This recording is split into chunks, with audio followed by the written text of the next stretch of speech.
working in the Ministry of Corporate Affairs. My designation is verification officer and सारी companies और LLBs होती हैं all over India register होती हैं जो वो हमारे ऑफिस से होती हैं। हमारे ऑफिस का नाम है सेंट्रल एजुकेशन सेंटर। तो भी चला दें। जी श्योर श्योर। स्ट्रेट फॉरवर्ड मैं टॉपिक पे जा रहा हूँ।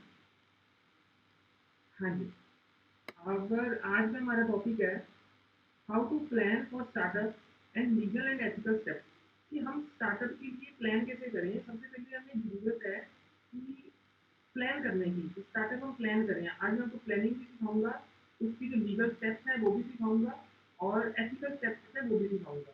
और प्लानिंग सिर्फ क्योंकि अकेली प्लानिंग कामयाब कभी नहीं होती, उसको एग्जीक्यूट कैसे करना है वो भी हम थोड़ा सा आज सीखेंगे, विद एग्जाम्पल सीखेंगे।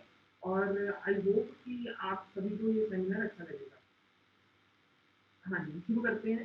सबसे पहला ऊपर देखो लिखा हुआ है, पीपीटी आपको शो हो रही है, राइज अबव द ऑर्डिनरी, कि हमें क्या है भीड़ नहीं बनना। ये बड़ा एक बड़ा भयंकर एक डायलॉग है कि भीड़ में बन जाना। कि अगर मान लो 100 लोग एक ही काम कर रहे हैं और हमने भी वही काम करना शुरू कर दिया, तो हम सिर्फ क्या थे, भीड़ बन के आए थे और भीड़ बन के चले जाएंगे। हमने कुछ ना सोसाइटी को कुछ दिया, ना कंट्री को दिया, ना अपने फैमिली को कुछ दिया। ऑर्डिनरी क्या है? ऑर्डिनरी में ऑर्डिनरी का हम समझ लेते हैं। ऑर्डिनरी कैसी किसको है? ऑर्डिनरी लाइफ क्या होती है कि हमने सिर्फ बचपन हमारा बचपन से हम पहले स्कूल में गए, स्कूल से बाद कॉलेज में गए, कॉलेज के बाद डिग्री करी, डिग्री करके एक जॉब या एक सर्विस करनी। जॉब मतलब प्राइवेट, सर्विस मतलब गवर्नमेंट करी।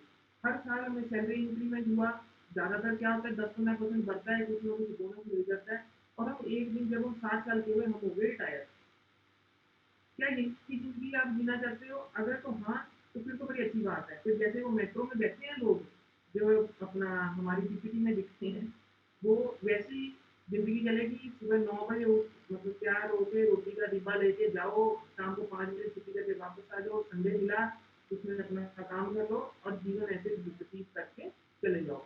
लुकिंग एट पास्ट, जब हम इसमें रिटायर हो जाएंगे तो पास्ट में देखेंगे कि हमने क्या हासिल किया। इमेजिन करो कि 7 साल जब हो गए, आपने देखा कि मैंने सिर्फ एक ही कंपनी को या एक ही इंस्टीट्यूशन को सर्व किया और उसने हमें क्या दिया, हो सकता है वो आज हमें याद नहीं रखती, कहीं उसके रिकॉर्ड में कहीं हमारा नाम होगा। अगर तो आप ऐसी चलते हो जिंदगी, तो फिर तो ठीक है, जैसे जिंदगी चल रही चलने दिया जाए। और अगर नहीं, तो फिर ये टॉपिक आपके लिए है कि अगर हमने एंटरप्रेन्योर बनना है, हमने क्या स्टार्टअप करना है, हमने बिजनेस करना है। बिजनेस की इजी क्या होती है कि हमने अपने बच्चों के लिए सिर्फ बैंक बैलेंस नहीं छोड़ के जाना, उनके लिए सेट स्ट्रक्चर छोड़ के जाना है। एक खान छोड़ के जानी है जिसमें से जितना मर्जी सोना निकालिए। ठीक है, नेक्स्ट। अगर नेक्स्ट सेटिस्फाई तो इस जिंदगी से तो हम आप अगले हम डिस्कस करते हैं टॉपिक ये आपके लिए। डिसाइड योर डेस्टिनी, देखो 2 रूट्स होती हैं हर मुकाम पे, यहाँ तो हाँ या ना, ग्रे लाइन की कोई जगह नहीं होती जिंदगी में। ठीक है, या ब्लैक है या वाइट है, डिसीजन आपका है। कि आपने बीकॉम के बाद मोस्टली यहाँ पे स्टूडेंट्स हैं सारे, तो बीकॉम बीबीए ऐसे स्टूडेंट्स हैं। तो आपने डिसाइड करना है कि 2 रोड्स हैं। एक तो है कि जॉब करनी है, मतलब वो एक्स अमाउंट की सैलरी देंगे, हर मंथ क्रेडिट होगी, हर मंथ कोई खर्चा होगा, तो करके आप ऐसी जिंदगी जीना। यहाँ क्या है, एक ऐसा रास्ता चुनना जो ज़्यादातर लोग नहीं चुन पाते, और वो क्या है, स्टार्टअप का रास्ता। Important is to make a decision, ये मैंने लिखा हुआ है, important is to make a decision, right और wrong is a different story. Decision जिसको लेना आ गया वो इस लाइफ में सक्सेसफुल है। जो हम टॉप ब्यूरोक्रेट्स देखते हैं या अपने पॉलिटिशियंस देखते हैं, उनमें कोई अलग पावर नहीं होती। उनमें एक पावर होती है डिसीजन लेने की, और डिसीजन गलत भी होता है सही भी होता है। डिसीजन लेने की पावर जो है वो बड़ी जरूरी है। डिसीजन लेना इंपॉर्टेंट है, सही गलत का बाद में हम सोचते हैं। ज़्यादातर डिसीजन सही होते हैं, जो नहीं मिला तो अच्छा हुआ नहीं मिला। तो ये हमें आज डिसीजन लेने में आज ये समझ आती मदद करेगी। अब हम स्टार्टअप की डेफिनेशन पे आते हैं। मेरा पर्सनल जो एक्सपीरियंस है, मैंने आज तक पूरे इंडिया में लगभग 10 से 12 स्टार्टअप रजिस्टर कराए हैं, और कुछ को फंडिंग भी गवर्नमेंट से लेके दी है, क्योंकि उनकी आइडिया ऐसा था, फंडिंग उनको मिली। हम ये देखते हैं कि स्टार्टअप होता क्या है। स्टार्टअप में 2 वर्ड से बना है, गवर्नमेंट ऑफ इंडिया की स्कीम है, स्टार्ट प्लस अप। स्टार्ट करो बिगिन करो, शुरू करो to high, to high up जाओ कि लोगों से अलग राइज अबव दी ऑर्डिनरी को बोलते हैं। अब स्टार्टअप इंडिया क्या है, हमने स्टार्टअप समझ लिया कि स्टार्टअप एक चीज है, शुरू करो और आगे बढ़ो। क्या शुरू करो तो बिजनेस शुरू करो। अब स्टार्टअप इंडिया क्या है, startup India a mandate to promote and encourage young entrepreneurs of our country launched in 2016 with a vision to transform India into a country of job creators instead of jobs। Startup India एक programme है जो मोदी सरकार ने चलाया था 2016 में। इसमें इन्होंने स्टार्टअप को रजिस्टर किया, उनको फंडिंग के लिए मदद की, उनको गाइड दिए ताकि हमारी जीडीपी है जो हमारी इकोनॉमी को आगे बढ़े। ठीक है, on an average 11 average employment मिलती है एक स्टार्टअप, मान लो एक मैंने स्टार्टअप किया, उससे 11 एम्प्लॉयमेंट मिलती है। ये गवर्नमेंट ऑफ इंडिया का लेटेस्ट है, फेब में पब्लिश हुआ। और जॉब क्रिएटर बनो, जॉब सीकर हो, ये नहीं कि लाइन में लगे हो बीकॉम के बाद। हाँ, वो भी लोग लगेंगे, सारे स्टार्टअप नहीं कर सकते क्योंकि किसी चीज बना के रखना जरूरी है। पर कोशिश ये करनी है कि कुछ छोटा छोटा साथ साथ की ऐसा इन्वेंशन करते रहो या ऐसा कोई आइडिया जनरेट करते रहो जिससे आपको एक अलग कुछ मिले बाकी से हट। हाँ, अब हम एक तो कहते हैं बिजनेसमैन, फिटनेस क्या है, फिटनेस क्या है, एग्जाम्पल देता हूँ मैं कि एक मान लो पनीर है जिसको हम चीज बोलते हैं। पनीर मान लो मैंने 400 रुपये किलो खरीदा, 450 में बेच दिया, मैंने 50 प्रॉफिट कमाया, मैं हूँ बिजनेसमैन। ठीक है, तो वही पनीर होटल वाले ने खरीदा, सेम रेट पे खरीदा, मान लो 400 में खरीदा, उसने उसके 100-150 ग्राम यूज किया और उसका एक अच्छा सा रेसिपी बना के अपने जो कस्टमर को सर्व करता है तो वो उसका रेट ही 450 रखते। तो सेम बेचना जो खरीदा वो बिजनेस होता है। जैसे करियाने की छोटी सी दुकान है और ये बीबी डेली का एक एडवर्टाइजमेंट। बीबी डेली क्या करता है, बिग बास्केट डेली जिसका फुल फॉर्म है, वो कहते हैं कि मैं 12 घंटे में आपको पहुंचाऊंगा चीजें, फार्म टू फ्रेश, जैसी फार्म में प्रोड्यूस होंगी साथ ही मिडलमैन के बिना मैं आपको पहुंचाऊंगा। ये एंटरप्रेन्योर है। और ये क्या है, बिजनेसमैन है। ये ट्रेडिशनल अप्रोच बिजनेसमैन की है। मॉडर्न अप्रोच क्या है, जैसे कि ई कॉमर्स वेबसाइट है। ठीक है, आगे बहुत सारे एग्जाम्पल्स हैं तो साथ साथ आगे आगे पढ़ेंगे। नेक्स्ट, हाँ, अगला, आज के लगभग जहाँ तक मेरे को याद है, मैं मतलब 15 साल का था तो आइसक्रीम हम सिर्फ सिंपल वाली खाते थे। तब आइसक्रीम तो कभी नहीं किसी ने सुनी थी, टर्की आइसक्रीम कभी नहीं सुनी थी। टर्की होता है, टर्की मतलब जहाँ पे जो ओरिजिनेट है वहाँ पे होता है वो। पर पहले क्या थी, सिंपल आइसक्रीम थी। और अब क्या है, उन्होंने इन्वेंट करके टर्की बना दी, इन्वेंट करके तवा बना दी। तो ये क्या इन्वेंशन ही कर रहे हैं ना। आज हम क्या खाने पसंद करेंगे, तवा ज़्यादा पसंद करेंगे, कारण वो हम खाएंगे, कुछ स्टेटस लगाएंगे तो लोग देखेंगे। ठीक है, तो ये हमें क्या है, इन्वेंशन की ओर लेके जाता है कि हम भी चीज़ें, नई चीज़ें एक्सपीरियंस कर रहे हैं। तो नेक्स्ट, ये एग्जाम्पल है, बहुत एग्जाम्पल आ रहे हैं इंडियन क्राइटेरिया ऑफ स्टार्टअप। देखो हम आज के सेमिनार में ना ज़्यादा लीगल चीज़ों पे नहीं जाएंगे। कारण क्या है कि हमने सिर्फ एक प्लान बना के उसको एग्जीक्यूट करना है, उसको उसके ऊपर फोकस करना है। ये नहीं कि हम थ्योरी पढ़ने लगे हैं, थ्योरी पढ़ के कोई बहुत बड़ा होशियार नहीं बन जाता। ठीक है, प्रैक्टिकल जब तक उसको अप्रोच में ना लाया जाए। हाँ, इंडियन क्राइटेरिया क्या है, सिर्फ यही डेफिनेशन है, यही एक चीज़ है जो प्रैक्टिकल है या थोड़ी लीगल है। अब business is covered in the definition if it aims to develop and commercialize. यहाँ तो किसी कोई चीज़ को डेवलप करे, बिजनेस या कमर्शियलाइज करे अ न्यू प्रोडक्ट और सर्विस और प्रोसेस, या तो कोई नई प्रोसेस लाए या तो नई सर्विस लाए या तो नया प्रोसेस लाए। और नया नहीं लाना तो इम्प्रूव्ड लाए। मतलब मान लो पहले कुछ और था, आज हम उससे इम्प्रूव कर रहे हैं।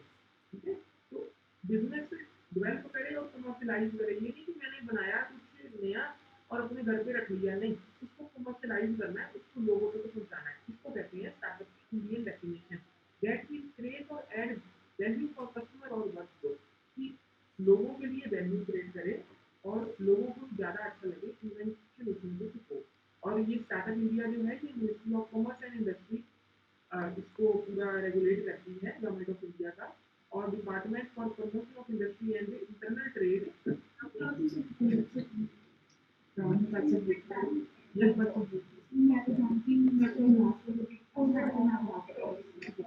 आपके मन में कुछ आ रहा होगा, क्या 2016 में जब स्टार्टअप इंडिया का स्कीम आई तो सिर्फ उसके पहले भी स्टार्टअप होते थे।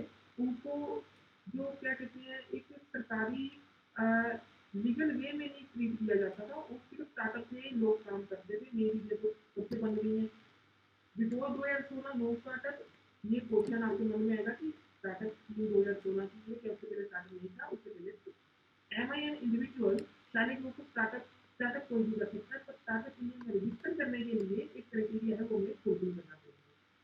Steps to become an entrepreneur, कैसे एंटरप्रेन्योर बनना है वो स्टेप्स हैं नीचे। Startup only reserve engineering line के लिए रिजर्व नहीं है, और ये हमें लगता है कि पेटेंट क्योंकि ज़्यादातर इंजीनियर्स बनाते हैं, तो स्टार्टअप कोई भी बना इंजीनियर नहीं, जैसे आपके शहर में है जलंधर में कुल्लड़ पिज्जा, ठीक है, वो भी इंजीनियर थोड़ी है, उसमें इंजीनियरिंग की क्या चाहिए? कुछ नहीं चाहिए, तो वो स्टार्टअप अपना कर रहा है। तो स्टार्टअप पुराने हैं, बहुत पहले से यूज होते हैं, पर उनको जो लीगल रेगुलेशन है वो स्टार्टअप इंडिया ने दी। नेक्स्ट, स्टार्टअप कौन कर सकता है? कौन स्टार्टअप इंडिया में रजिस्टर हो सकता है? कोई भी सकता है स्टार्टअप। स्टार्टअप इंडिया में रजिस्टर कौन हो सकता है?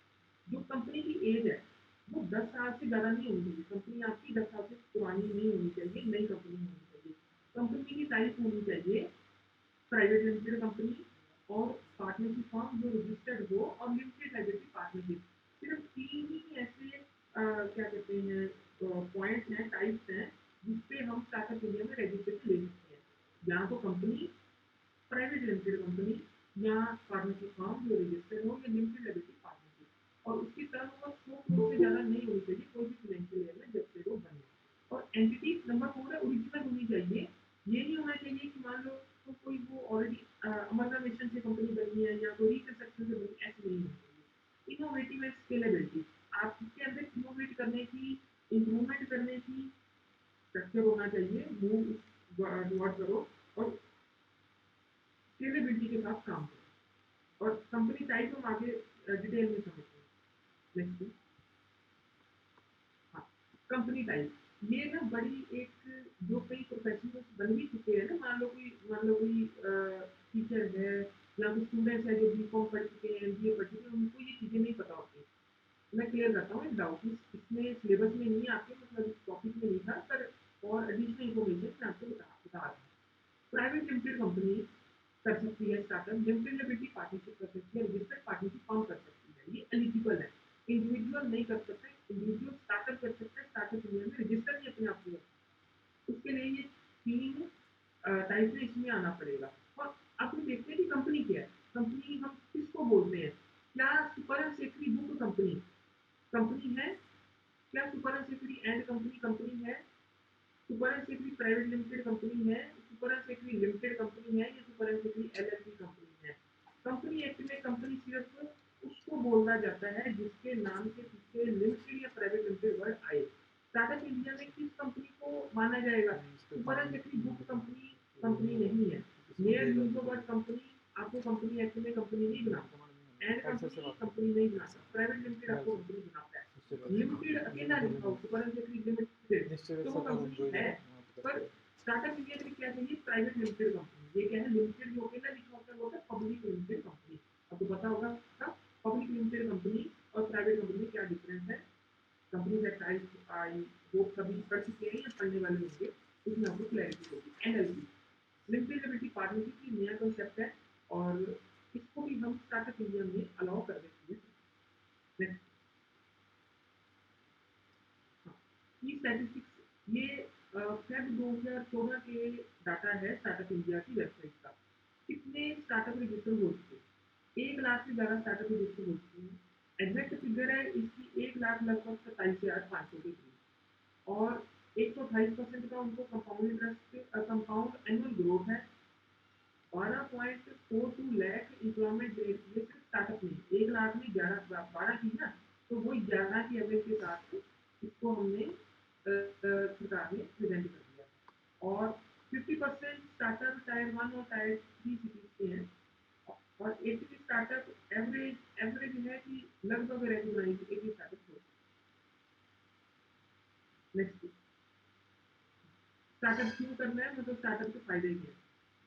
कोई भी चीज़ है तो हम देखते हैं कि उसका फ़ायदा क्या हमें मिलेगा, ठीक है? तो एक तो सेल्फ सर्टिफिकेशन उसका फ़ायदा है। लेबर लॉ में या कुछ और लॉ है, उसमें self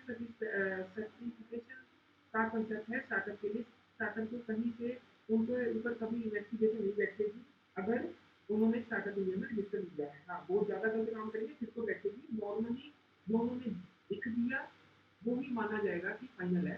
patent application and IPR protection, intellectual property right में उनकी फीसिस कम है। मान लीजिए ट्रेडमार्क रजिस्टर करना है या पेटेंट रजिस्टर करना है, उनकी फीसिस कम है और उनकी जो है प्रायोरिटी पे उनकी प्राइस चेक होती है। Income tax exemption, income tax exemption में दो एग्जम्पशन है। अगर आपने ज़्यादा टाइम नहीं है तो स्टार्टअप इंडिया की वेबसाइट पे जाके पढ़ सकते हो। दो एग्जम्पशन कौन सी, एक तो इनको जो इन्वेस्ट करते हैं तो इन्वेस्टमेंट इन शेयर्स पे इनको एग्जम्पशन है और 3 साल का इनको टैक्स हॉलीडे है कि पहले 10 साल में इनको 3 साल टैक्स नहीं देना। और उसकी जो ब्रीफ टर्म कंडीशन है वो आप वेबसाइट पे देख सकते हो। Easy winding up of company, एक नया एक्ट है, नया एक्ट है, कोड है वैसे आईबीसी, इंसॉल्वेंसी बैंकरप्सी कोड 2016। उसमें इसको है कि 90 दिन में स्टार्टअप को वाइंड अप कर देंगे। अगर हम मेरे को लगा कि नहीं मेरे साथ नहीं चल रहा और हमें वाइंड अप करना है, मेरे पास पैसा नहीं है पे करने के लिए, तो 90 डेज में उसको वाइंडिंग अप कर देगी सरकार। ये इसके फायदे इजी पब्लिक प्रोक्योरमेंट नोट, जो जेम पोर्टल है गवर्नमेंट का, जिससे गवर्नमेंट सामान खरीदती है, मान लो स्टेशनरी खरीदनी है या कोई फर्नीचर खरीदना है, उसमें इनको थोड़ी प्रायोरिटी मिल जाती है। ये स्टार्टअप के फायदे। नेक्स्ट, हाँ रजिस्टर कैसे करना है स्टार्टअप, ये थोड़ा लीगल एस्पेक्ट है कि रजिस्टर कैसे करना है। लीगल में क्या चीजें आएंगी, सबसे पहले कि लीगल कौन एंटिटी है जो लीगल की स्टार्टअप में रजिस्टर हो सकती है। Number one private limited, limited company नहीं बन सकती startup. Number one private, number two limited limited partnership और number three registered partnership form. ठीक है, और लीगल वे में आगे यही है कि कैसे रजिस्टर करना है। ब्रीफ स्टेप्स है अपना। स्टार्टअप इंडिया की .gov.in के वेबसाइट पे जाना है, ऊपर रजिस्टर का कॉलम है, रजिस्टर पे क्लिक करो, करेंगे नीचे आएगा। नीचे आपने अकाउंट क्रिएट कर लेना, अपना ईमेल आईडी डालनी है, आपको लॉगिन पासवर्ड मिल जाएगा। और उसके बाद नेक्स्ट ये करके देख सकते हो, मतलब फाइल ना करना, एक एग्जांपल के लिए करके देख सकते हो। और उसके बाद जब लॉगिन हो जाएगा आपका, पासवर्ड भरोगे, ओटीपी भरोगे, स्टार्टअप पे क्लिक करना है और डीईटी आईआईटी की जो सारे फॉर्म्स हैं हो जाएंगे। क्या हमारा इसमें स्टार्टअप का क्राइटेरिया है, क्या हमारी कॉन्टैक्ट इन्फॉर्मेशन है, कंपनी की टाइप क्या है, योर इंटरेस्ट क्या है, क्या प्रॉब्लम सॉल्व कर रहे हैं, वो सारी चीज़ें भरेंगे तो स्टार्टअप में रजिस्ट्रेशन मिल जाएगा। इतनी जल्दी नहीं होता है रजिस्ट्रेशन, बड़ी चीज़ें वहाँ पे डिटेल में लिखनी पड़ती हैं, उसके बाद ही मिलता है वो आगे थोड़ी डिटेल में। ये करके देख सकते हो। स्टेजेस क्या है स्टार्टअप की, ये बड़ी आसान सी 4 स्टेजेस है। क्या, आइडिएशन, वैलिडेशन, अर्ली ट्रैक्शन और स्केलिंग। आइडिएशन मतलब मेरे पास सिर्फ आइडिया है, कुछ क्रिएट करने का मेरे पास आइडिया है, मैं रजिस्टर कर रहा हूँ। स्टार्टअप इसको जल्दी मिल जाता है, ठीक है, क्योंकि इसमें अभी आइडिया है तो आइडिया को रोक नहीं सकते, स्टार्टअप इसमें जल्दी मिल जाता है। नंबर टू वैलिडेशन, कि मैंने मिनिमम प्रोडक्ट बना दिया है, कुछ हद तक प्रोडक्ट तैयार है, बस मेरे को एक बाजू चाहिए जो मेरे को आगे पकड़ के ले जाए, ठीक है, वो वैलिडेशन। कुछ प्रोडक्ट रेडी है, कुछ मैं करूंगा, मतलब सेकंड स्टेप ये है। नंबर थ्री है अर्ली ट्रैक्शन, कस्टमर्स हैं और रेवेन्यू जनरेट करते हैं, हमारे पास ऑलरेडी कुछ लोग हमारी चीज़ें खरीद रहे हैं, हमने प्रोडक्ट बना चुके हैं, लोग खरीद रहे हैं और रेवेन्यू जनरेट हो रहा है, वो इजी ट्रैक्शन है, वो थर्ड स्टेज है। नंबर फोर स्केलिंग, कि मेरे पास स्केलेबल प्रॉफिट है पर मेरे को अभी इसको स्केल करना है स्टार्टअप इंडिया की मदद से, ठीक है, ये स्टेज है। नेक्स्ट, ये थोड़ा प्रैक्टिकल है। प्लान कैसे करना स्टार्टअप, देखो मैं किसी को भी पूछूंगा ना, अगर हम यहाँ पे मान लो 50 बच्चे टोटल है हमारी फ्रेंड्स, इंक्लूडिंग टीचर्स हैं, स्टूडेंट्स हैं और एक कंपनी सेक्रेटरी भी हैं, ज्वाइन किया हुआ उन्होंने, मेरे फ्रेंड हैं। तो हम पूछेंगे ना कि क्या आपके पास प्रॉब्लम है कोई, और बोलेंगे हाँ प्रॉब्लम है, बस प्रॉब्लम को सॉल्व कर दो, यही स्टार्टअप है। इसमें कोई लंबा चौड़ा कोई थ्योरी नहीं बननी कि स्टार्टअप क्या होता है। प्रॉब्लम है, उसको देखो, उसको सोल्यूशन ढूंढो, प्लान को एग्जीक्यूट करो और आप एंटरप्रेन्योर बनते। सिर्फ इतना प्लानिंग है, प्लानिंग पे लंबा चौड़ा हमने डिस्कस नहीं करना। प्रॉब्लम ढूंढो, सॉल्व करो, बिजनेस स्टार्ट, ठीक है। प्रॉब्लम कोई भी हो सकती है, मान लो कि आपके आस पास है कि लोग मेंटली बड़े डिस्टर्ब हैं, लोग मतलब मान लो इन्वायरमेंट से परेशान है या कोई और चीज़ से परेशान है, मान लो कि उनको हेल्थ इश्यूज है या अच्छा उनको खाना नहीं प्रोवाइड हो रहा है, आप ऐसी चीज़ों को सॉल्व कर दो, नया प्रोडक्ट बना के, नई इन्वेंशन करके या इम्प्रूव करके, और आज स्टार्टअप में आ गए। हाँ, अगर आप इंडिविजुअल हो तो स्टार्टअप हो, अगर आप स्टार्टअप में रजिस्टर होना चाहते हो तो फिर आपको कंपनी या एलएलपी या रजिस्टर करनी पड़ेगी, ताकि गवर्नमेंट कंट्रोल रहे।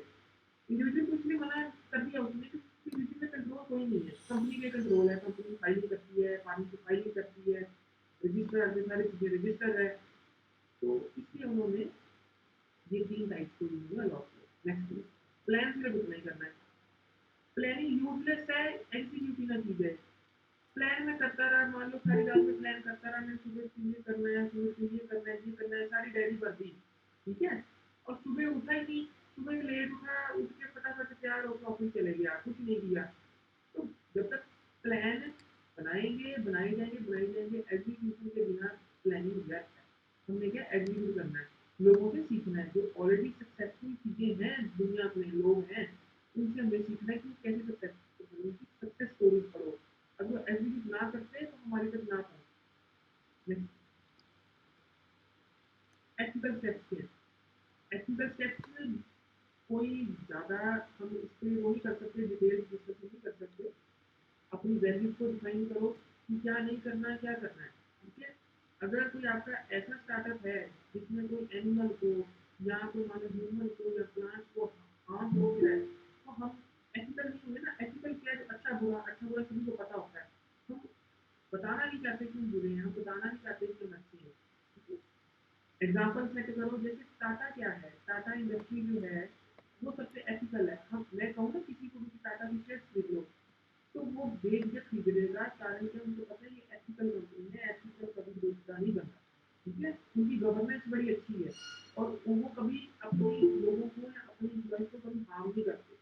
बड़ी बड़ी कंपनियों की तरह नहीं है कि मान लो उन्होंने कोई रिवोल्ट कर दिया अंदर, या फिर उन्होंने कोई स्ट्राइक कर दी एम्प्लॉयज में, तो उनको 50 एम्प्लॉय निकाल देते, जैसे न्यूज सुनते रहते हैं। वो कंपनी थोड़ा ना वो मटेरियलिस्टिक हो चुकी है ज़्यादा। तो हमने एक्स्ट्रा स्टेप्स के ऊपर ध्यान देना है। एक्स्ट्रा स्टेप्स यही है कि हमें जो पता है सही है उस पर ध्यान देना है, अपने पेयर्स से सीखना है कि लोग कैसे काम कर रहे हैं, क्या उनकी गलतियाँ हैं, उन्होंने उसको अपने स्टार्टअप में अवॉइड करना है। हाँ, कंपटीशन को हार्म नहीं पहुंचाना, कंपटीशन बढ़ाना है। अगर मान लो कोई चीज़ ऑलरेडी बनी है, मैंने और कंपटीशन क्रिएट करने के लिए उससे अच्छा बनाना है।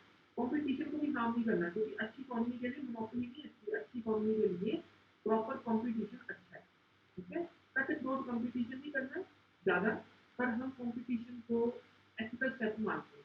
अगर आप अपने कोई पुराने कॉम्पिटिटर के आगे सामने खड़े हो गए तो नया चीज बना के, जैसे हम देखते हैं ना, एक मोमो वाला उसके सामने वाला एक और सामने एक और दोबारा रेडी लग गई, तो कंपटीशन बढ़ा रहे हैं, उसको हार नहीं कर रहे।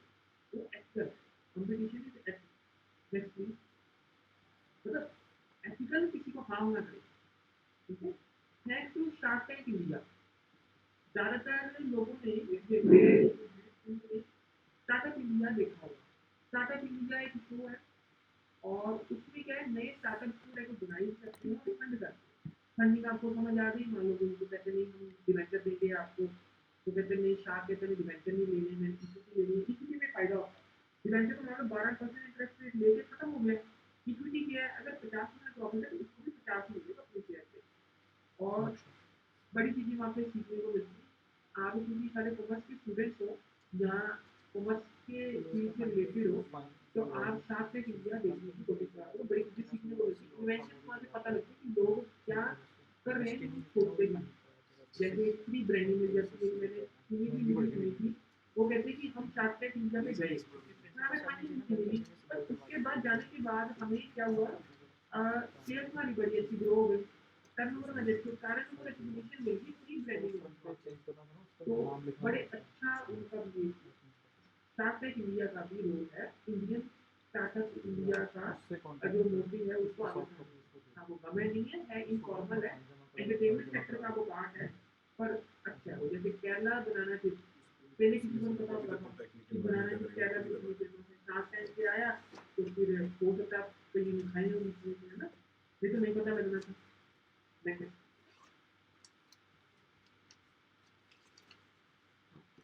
अब फेमस स्टार्टअप इंडिया के, फॉरेन की भी बात कर रहा मैं, सिर्फ इंडिया के। इंडिया के फेमस स्टार्टअप जो या तो बहुत सक्सेसफुल है या लोगों को पता है, लोगों की एग्जाम्पल सुनी है। डिलीवरी, डिलीवरी क्या है, सर्विस सेक्टर है, लॉजिस्टिक्स का काम करता है, ट्रांसपोर्टेशन का काम करता है, और ये एक फेमस स्टार्टअप है डिलीवरी। सेकंड,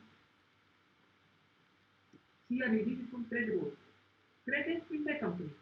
फिनटेक कंपनी क्या होती है, जो डायरेक्ट फाइनेंस का काम नहीं करती, वो फाइनेंस को फैसिलिटेट करती है। मान लो मैंने एक पर्सन को पैसे भेजने हैं, या तो मैं कैश दे दूँ, अगर मैं ऑनलाइन देने हैं तो मेरे को किसी प्लेटफॉर्म का सहारा लेना पड़ेगा ना। तो क्रेडिट जैसे पेटीएम है, भारत पे है, वैसे ही क्रेडिट भी एक काम करता है फिनटेक कंपनी। ये सभी सेक्टर का काम है। मामा अर्थ, ज्यादातर लोगों ने या लड़कियों ने इसकी प्रोडक्ट यूज किए होंगे। ये क्या कहता है मामा अर्थ, देखो कि सिर्फ आज ही बने हैं। इसका क्या फेमस है, इसका है कि मैं केमिकल फ्री बनाता हूँ प्रोडक्ट, बिना कोई टॉक्सिन यूज किए, ठीक है।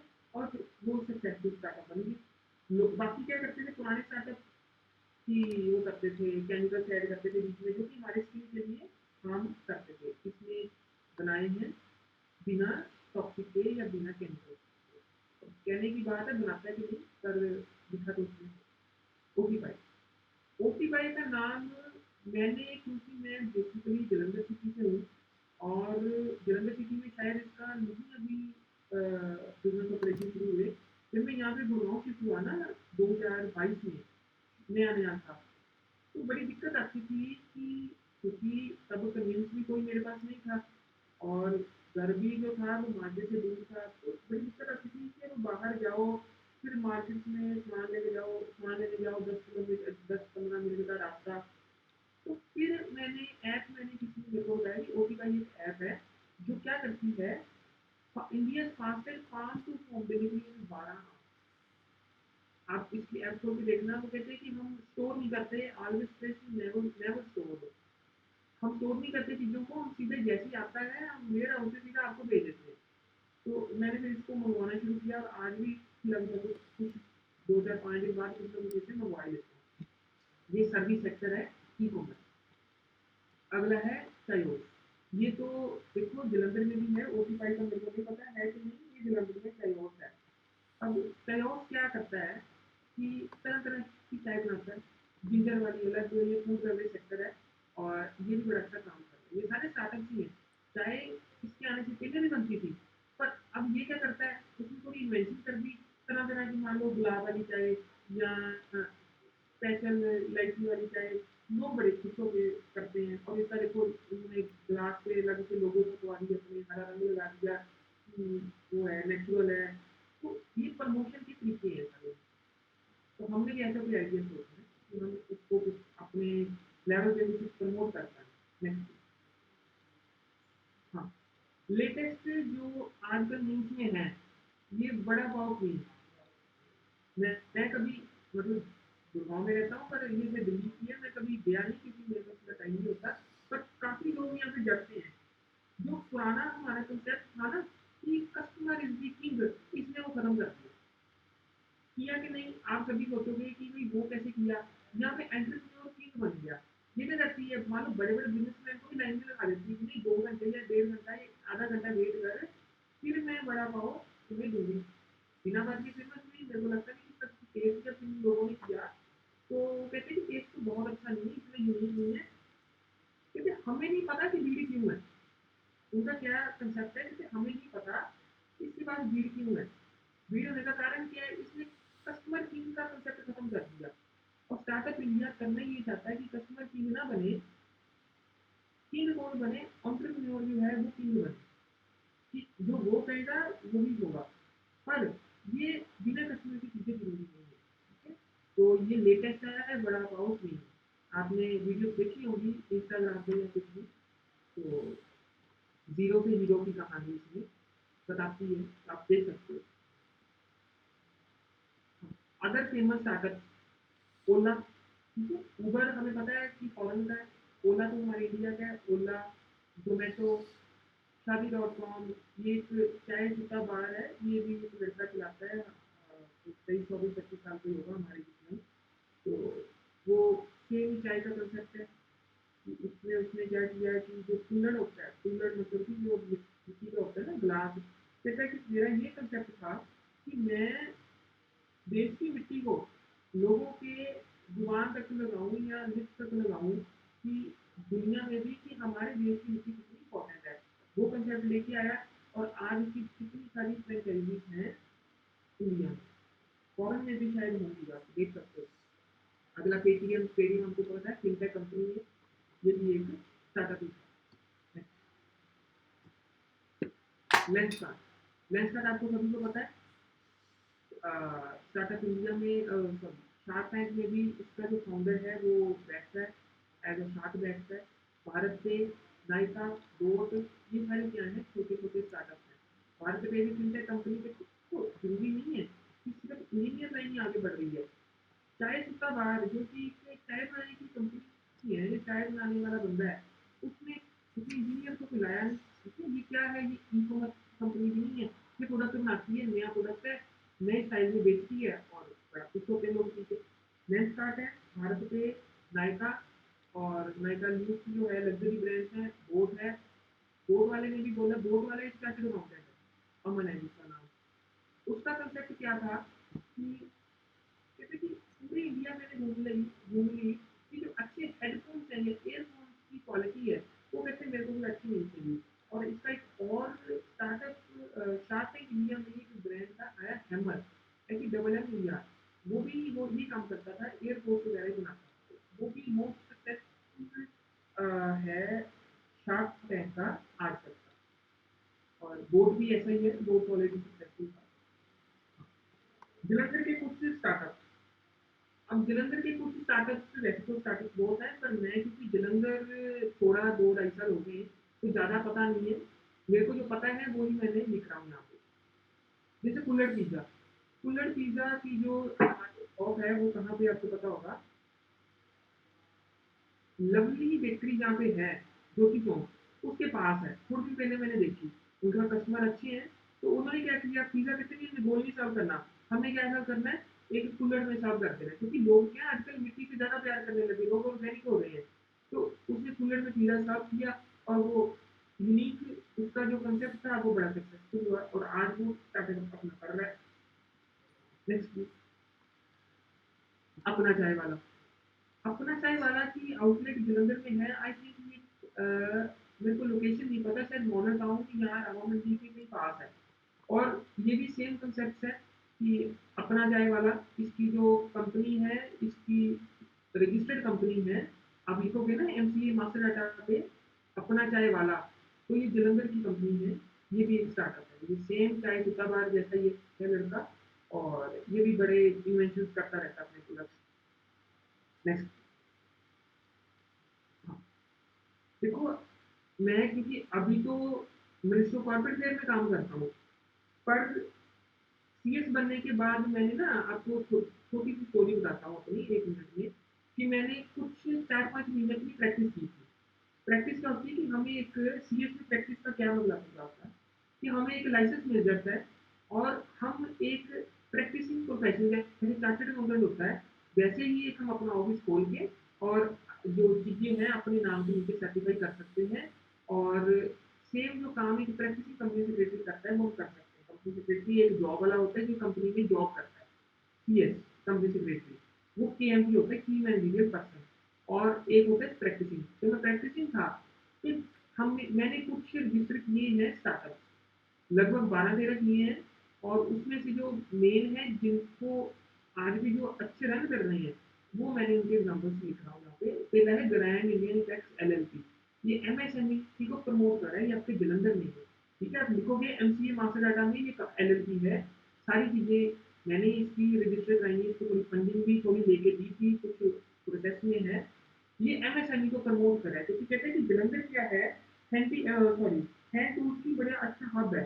जैसे पर जो क्वालिटी है वो बड़ी अच्छी है, लोग सोच नहीं सकते एमएसएमई क्या बना रहा है, उसको कहते हैं एमएसएमई का प्रोडक्ट मैं प्रमोट करूंगा।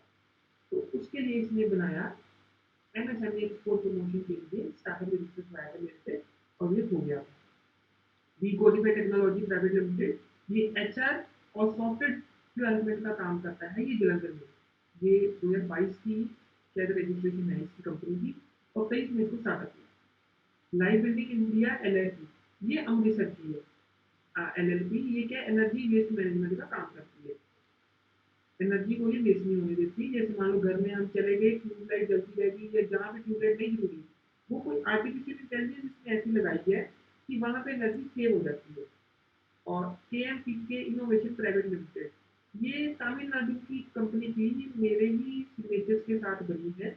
और इसका काम क्या था, जो एग्रीकल्चर रॉ मटेरियल बच जाता है उसमें से फीड तैयार करनी कैटल के लिए, जिसमें क्या हो, अपना अच्छे पौष्टिक तत्व हो। ठीक है, तो इन्होंने भी स्टार्टअप इंडिया में रजिस्टर करवाया हुआ है, और ये चारों स्टार्टअप बड़ी अच्छे लेवल पे वर्क कर रहे हैं और बड़ी अच्छे टर्नओवर कमा रहे हैं, और सारे ही गाइडेंस, और क्या गाइडेंस के लिए मैनेजमेंट मेरी में ये काम करते हैं। नेक्स्ट, हाँ, स्टार्टअप इंडिया का सर्टिफिकेट कैसे होता है? इसको अगर जूम हो सकता है तो स्टार्टअप इंडिया, देखो ऊपर नाम लिखा है, सर्टिफिकेट नंबर लिखा है, ये स्टार्टअप इंडिया का सर्टिफिकेट मिलता है। ये एलएलपी का सर्टिफिकेट है, जिसको सर्विस सेक्टर में ग्रीन टेक्नोलॉजी में इसको हमने रजिस्टर करवा के दिया था। मैंने नाम और डेट और एलएलपी आई नंबर इसका हाइड कर दिया, क्योंकि ये पीपीटी मेरे को पता है बाद में सर्कुलेट होगी, तो इसलिए ये स्टार्टअप का ऐसा सर्टिफिकेट हो, स्टार्टअप रिकॉग्निशन का। इसके बेस पे हम इनकम टैक्स की जो एग्जाम्पशन है उसमें क्लेम कर सकते हैं, फॉर्म्स में जाके स्टार्टअप इंडिया की वेबसाइट में। ये सारे लीगल स्टेप्स हैं, पर सबसे जरूरी क्या है कि हमें एक पता लगे कि हमने प्लान बना के एग्जीक्यूट करना है। ठीक है, ये ऐसा सर्टिफिकेट होता है। नेक्स्ट, हाँ जी, किसी को कुछ पर लगे हों, पर लगे इन द सेंस किसी का कोई दिमाग में आइडिया आ रहा हो कि नहीं मैं भी स्टार्टअप करना चाहता हूँ, क्योंकि देखो 9 से 5 की नौकरी करना बहुत आसान है। ठीक है, वैसे मेरी भी वही है, पर बहुत जल्दी मैं ये जॉब अपनी छोड़ रहा हूँ। ठीक है, ये नहीं कि मैंने स्टार्टअप शुरू करना है, स्टार्टअप भी करूंगा, पर मैंने अपनी प्रैक्टिस शुरू करनी है, इसलिए कि मैं भी जॉब छोड़ रहा हूँ, जो बड़ी एक हाई प्रोफाइल और बड़ी अच्छी पेइंग जॉब है। मैं भी वो लगभग नेक्स्ट वीक छोड़, और आपको अगर कोई सवाल है या कोई आपको लगा कि नहीं हमने भी ये स्टार्टअप शुरू करना है, मान लो किसी ने कुछ स्टार्ट करके रखा हो, स्टार्टअप एक और है, मान लो हमने क्या करना है, घर में एक पिज्जा बनाना है, क्लाउड किचन इसको बोलते हैं ना। अब यूट्यूब पे वीडियो देखते हो, क्लाउड किचन बना, वो जाते हैं, ऑर्डर आते हैं, वो मतलब सारे दिन में मतलब 2-3 घंटे वो ऑन करते हैं अपना क्लाउड किचन, बनाते हैं और खाना बना के सर्व करते हैं, और वो स्टार्टअप है। उनका क्या है कि हम की जो पिज़्ज़ा का बेस है वो मैदे का यूज़ करके वो कर रहे हैं, व्हीट का यूज़ कर रहे हैं। तो ये सारे स्टार्टअप्स हैं। अगर किसी के दिमाग में कोई है कि मैं सैलेड बेच सकता हूँ, ठीक है, तो वो भी स्टार्टअप है। कि मैं सूप बेच सकता हूँ, वो भी स्टार्टअप है। स्टार्टअप छोटा बड़ा नहीं होता, काम छोटा बड़ा नहीं होता। Next please. हाँ, और हाँ, मेरा ऊपर वैसे नंबर भी लिखा था, अगर किसी ने मेरे से कोई स्टार्टअप का आइडिया डिस्कस करना है कि नहीं सर हमें रजिस्टर करना है स्टार्टअप, हमें हमारी मदद करो, तो आप मेरे को कॉल कर सकते हो आफ्टर 6 PM, सुबह नहीं, दिन में नहीं, 6 PM के बाद आप मेरे को कॉल कर सकते हो।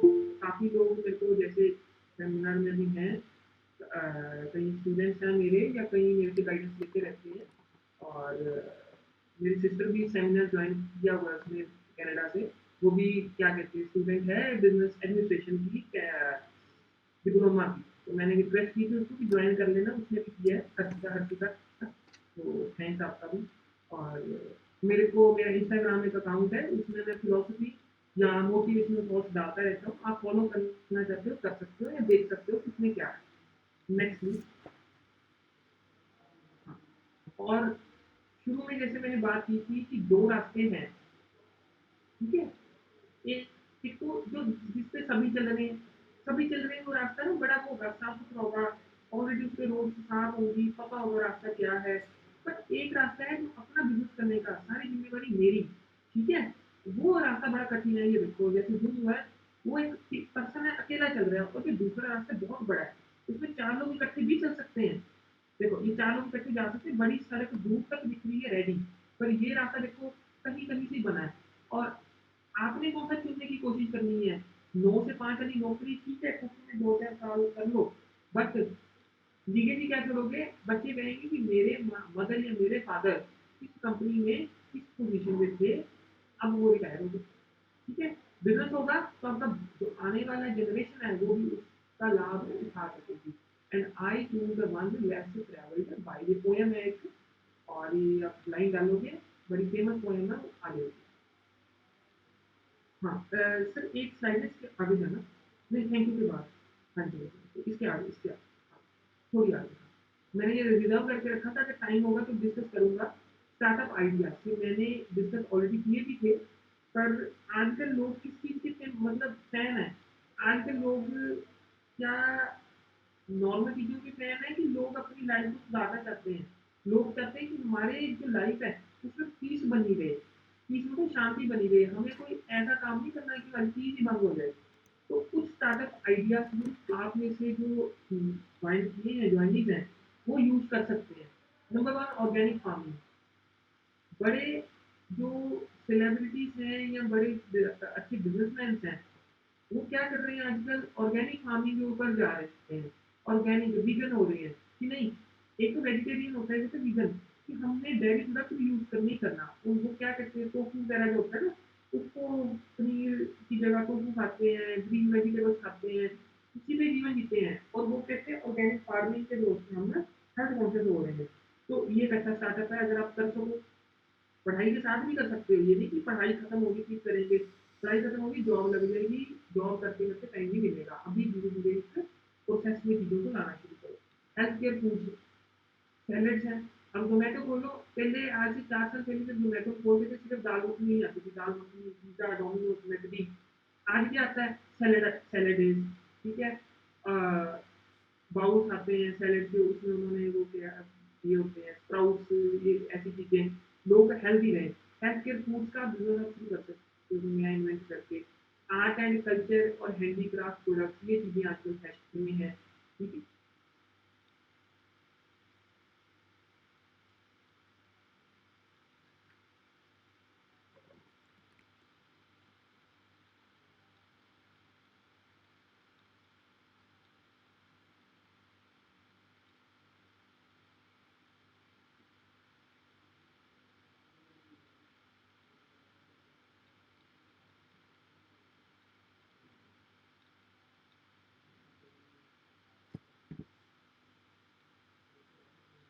इस तरह सिर्फ सोचना नहीं है, सोच तो बड़ा कुछ लोग लेते हैं, एग्जीक्यूशन बड़ी उसकी जरूरी है। वेस्ट मैनेजमेंट टेक्निक आपको पता है, ये तो बहुत फेमस है कि दिल्ली में कूड़े के पहाड़ है, ठीक है। और मैं जब भी जलंधर आता हूँ तो मैं बड़ी बड़ी देखता हूँ, और मेरे को ना वो आता है कि कब खत्म कब होंगे। इतना वेस्ट हम डेली करते हैं, tons of waste daily generate होता है, और रिसाइकल कितना होता है, बड़ा काम। ये करंट इंडस्ट्री से करंट सिनेरियो है, जिसमें हम अपना स्टार्टअप आइडिया सोच सकते हैं। अगर किसी के पास और भी है तो आप मेरे से डिस्कस कर सकते हो, या अपने टीचर से डिस्कस कर सकते हो, या पेरेंट्स से डिस्कस करके। ये मान लो 4 फ्रेंड्स हैं, हमें डिस्कस किया नहीं, हमें 2-2 हज़ार रुपये डाल के हम ये स्टार्टअप करके देखते हैं। और आई विल बेट यू कि 100% स्टार्टअप सक्सेसफुल होते हैं अगर लगन से किया जाए। कोई भी काम है, दो चीजें मांगता है। Number one, time. Number two, attention. अगर मैं टाइम ना दूँ किसी काम में भी, आप खाना बनाना सोच लो या पढ़ाई सोच लो, टाइम नहीं दिया, नहीं हो पाएगा काम। अगर अटेंशन नहीं दी, ध्यान नहीं दिया, तो भी काम नहीं हो पाएगा, ठीक है। वक्त और ध्यान दो चीजें हैं जो हमने हमेशा ध्यान रखनी है। जो काम में हम ये दोनों चीजें लगा दिया तड़का, वक्त और ध्यान का, वो चीज हमें कभी पीछे मुड़ के देखने नहीं देगी। ये 5 स्टार्टअप के आइडियाज हैं जो मेरे को लगा कि आपसे डिस्कस करने चाहिए टाइम से था। और सेमिनार जो सॉरी वेबिनार है, वो आई होप कि आपको अच्छा लगा होगा। काफ़ी एग्जांपल्स के साथ मैंने इसको दिया है, लीगल स्टेप्स बताए हैं, एथिकल बताए हैं। लीगल क्या है, अगर स्टार्टअप ही करना है, इंडिया तो रजिस्टर होना है, लीगल 3 स्टेजेस है, 3 टाइप्स है। वैसे कोई लीगल स्टेप नहीं है इसका, इलीगल कुछ ना करो, बाकी मेरा लीगल, ठीक है। इंडिविजुअल भी काम कर सकते, और ethical, legal, how to plan, सारा कुछ हमने डिस्कस कर लिया। किसी का कोई क्वेश्चन है या कोई किसी का डाउट है, वो आप पूछ सकते हो मेरे से। ये तो मेरी तरफ से हो चुका है, और थैंक यू एवरीवन सुनने के लिए। बड़ा अच्छा आपने कॉपरेट किया। कोई क्वेश्चन हो किसी का? हाँ जी, बोलो। रिजिमा कुछ कहना चाह रही है, रिजिमा जी आप अलाउ है आपको बोलना या किसके बेस में आप स्काउट है? हेलो। हाँ जी बताओ। ओपीसी कंपनी भी रजिस्टर कर सकती है अपने आप को, I mean one person company startup India scheme में। देखो ओपीसी क्या है, वैसे तो उसको अलाउ तो हम नहीं करते, क्योंकि जब हम भरते हैं ना स्टार्टअप का फॉर्म भरते हैं, तो उसमें क्या है 2 पार्टनर्स की डिटेल माँगता है, तो और ओपीसी में एक ही होता है। तो बेटर है कि आप उसमें जाओ प्राइवेट लिमिटेड, क्योंकि ओपीसी अगर वैसे तो नहीं होती, अगर हो भी गई ना तो उसको फंडिंग नहीं मिलती। 1 person same as proprietor, proprietor जहाँ पे उसने मना किया, ओपीसी भी उसने स्पेसिफिकली मना नहीं किया, पर नहीं होती। मैंने आज तक नहीं की। ओके। और किसी का कोई डाउट?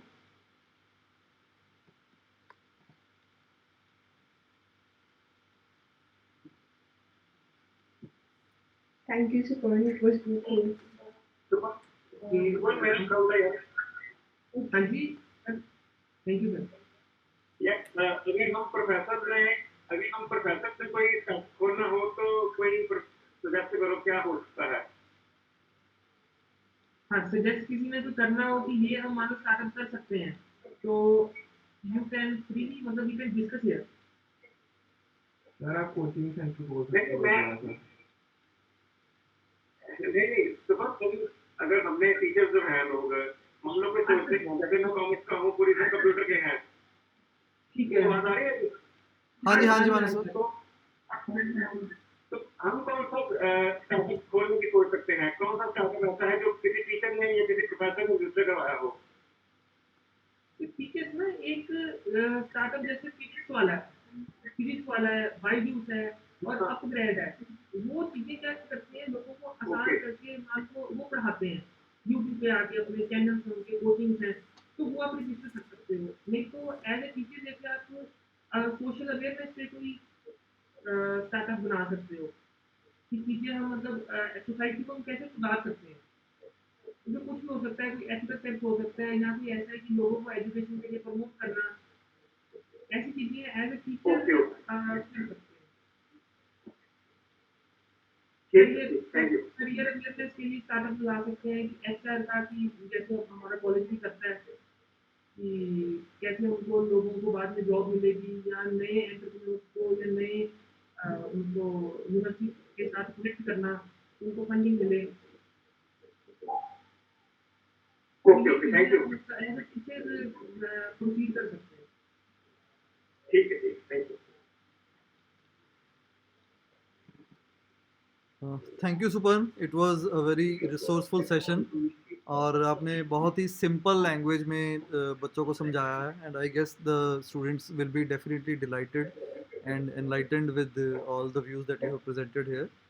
आपने जो एग्जांपल्स लिए हैं पॉपुलर कैटेगरीज की जो स्टार्टअप सक्सेसफुल हुए हैं, दैट वाज वंडरफुल। और मुझे लगता है कि स्टूडेंट्स इसमें कुछ ना कुछ ज़रूर आगे लेके आएंगे। जो what we got from your workshop और session is that स्टार्टअप का क्राइटेरिया क्या हो सकता है, कितना उसकी एज लिमिट है शुरू करने की, किस किस टाइप की कंपनीज रजिस्टर हो सकती हैं, टर्नओवर क्या है इनकी, ये सारी चीज़ें आपने डिस्कस करी। आवाज नहीं सर, आवाज ब्रेक कर रही है, आवाज आपकी ब्रेक कर रही है। Just one moment, let me switch over to the different network.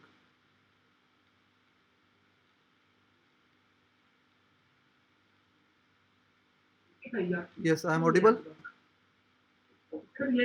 हाँ जी। सो आई वाज डिस्कसिंग कि आपने बहुत ही सिंपल लैंग्वेज में ये सारा कुछ डिस्कस किया है और बच्चों को डेफिनेटली बहुत एडवांटेज होगी। और जो लोग अपना कुछ स्टार्टअप शुरू करना चाहते हैं उन लोगों के लिए एक राइट अपॉर्चुनिटी है, एक राइट प्लेटफॉर्म है। और वो सुपर्ण के साथ, मानव सर के साथ, मेरे साथ डिस्कस कर सकते हैं अपने ideas and we will definitely help you out. कहीं से कोई फंड्स अरेंज करने हो, रिसोर्सेज अरेंज करने हो, परमिशंस अरेंज करनी हो, तो we are there for you. So, in the end, I would like to thank our principal sir for providing us this opportunity to listen to this wonderful session.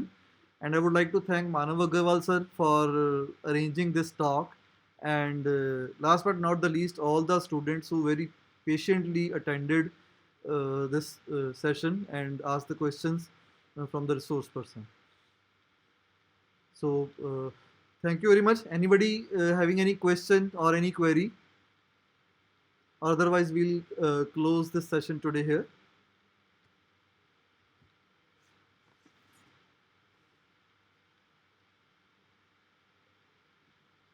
So I guess, Subhan, we have your phone number with you, and if any student comes up with any query, we'll definitely contact you. Thank you all, and you may leave the meeting now. Thank you so much for attending this meeting.